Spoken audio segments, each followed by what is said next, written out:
থিয়েটারে থিয়েটারে গান, এটা যে গানটা থিয়েটারে ব্যবহার করে থিয়েটারের জন্য গানটা ব্যবহার করে।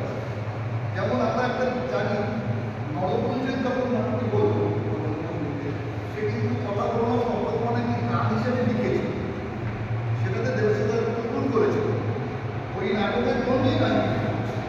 তো বর্তমানে এখন কি হয়, এই জিনিসটা খুব দেখা যাচ্ছে, এটা রবীন্দ্রনাথের এই আমি দোষ দিই না, আমরা পাচ্ছি, আমরা নাটক লিখলেও আমরা সেই ক্ষমতা হচ্ছে না, নাটকের জন্য গান।